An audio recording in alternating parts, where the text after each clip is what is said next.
I'm Chad Dion Lassiter. We are in the city of Philadelphia in the state of Pennsylvania. I actually am a social worker for 15 years. I'm also a professor. I teach courses on American racism at the University of Pennsylvania as well as Westchester University. And I just do a lot of community activism. I'm just really passionate about working with youth programs. I've done some things with youth here in the city of Philadelphia, but also nationally. I've been able to learn a lot from the client populations I've worked with. I impart a lot of the skill set, a lot of the theory, a lot of my training when I'm working with families, but I've gotten more than I've actually given. You can't save the world, but you can save the world of the individual, one person at a time. So that alleviated any pressure about, I have to be the next Martin Luther King, the next Gandhi, the next Mother Teresa. I have to get a Nobel Peace Prize, so all that stuff was, pushed to the side. And it was just really about saving the world of the individual, one person at a time. And that aha moment was like, this is what I'm placed here to do. The first time I stepped foot into my first classroom, there was a professor who's still here. Her name is Bobby Everson. And the first thing I said to myself was like, what can this white woman teach me about racism? And I actually ended up penning a article entitled, an essay entitled, What This White Woman Taught Me About Racism.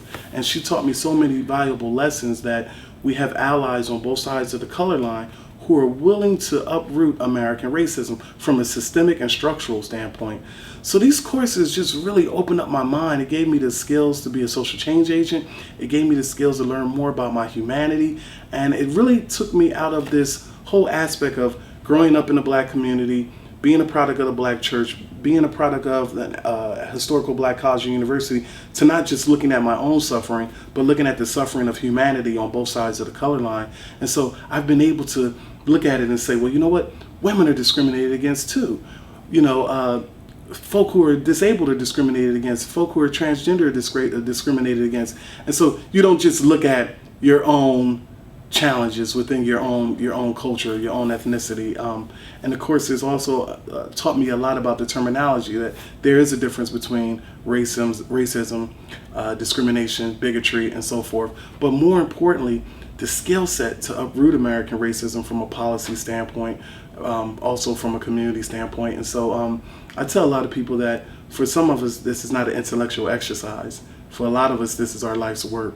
A lot of people want to, gloss over some of the challenges that we have in our society. They want to tiptoe through the tulips, and what I like to say is they want to do kumbaya. They want to sing kumbaya and we shall overcome. But this thing called racism is a disease in our society, and it's something that this particular school has really worked on to train students to become social change agents.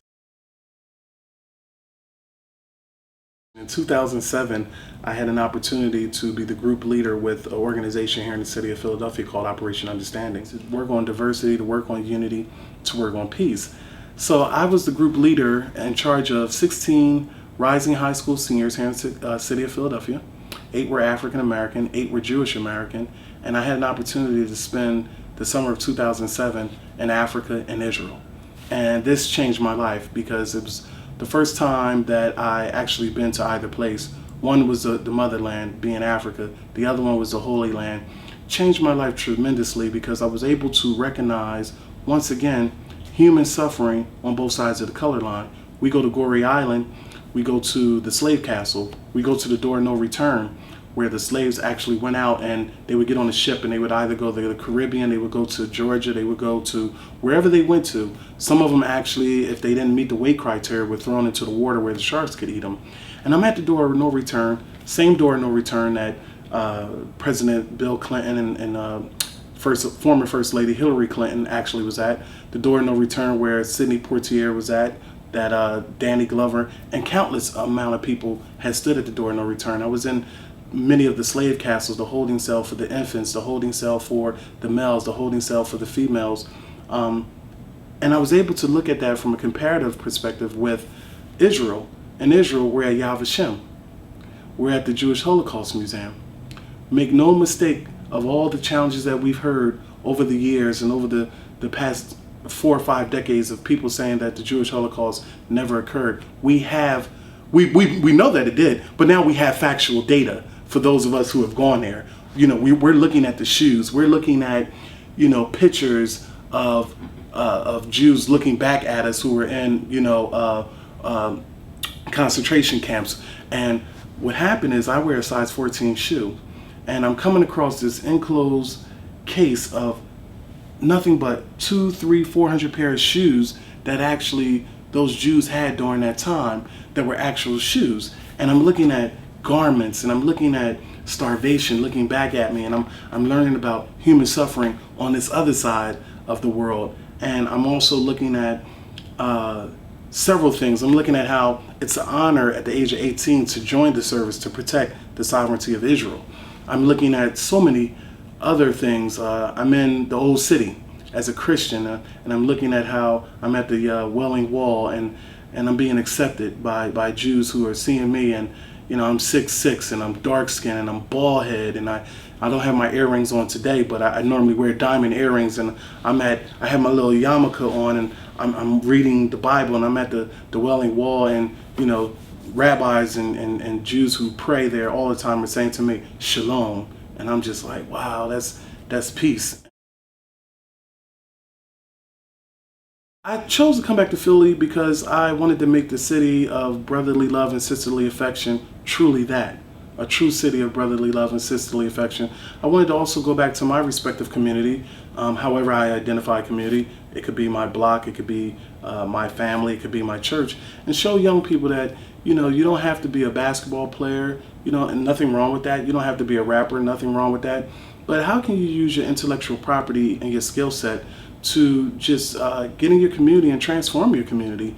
All the things that you've been doing, Daphna, with going to all these states, it's finding people who can tell their story.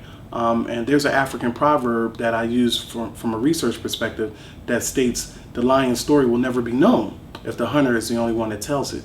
And so if the hunter is the one that tells the story, the lion never gets an opportunity to tell his story or her story. I'm just excited about life. I wake up every day, saying to myself, what problem can I solve? And over the past 4 years, I've learned to make sure that I have fun. But most of the time, I'm involved in something community-wise, and that's where I get a lot of joy. It doesn't have to be national. Sometimes it could just be, taking Glad construction trash bags and cleaning up a lot with my nephews, and no cameras have to be there. It's just getting it done. So that's me.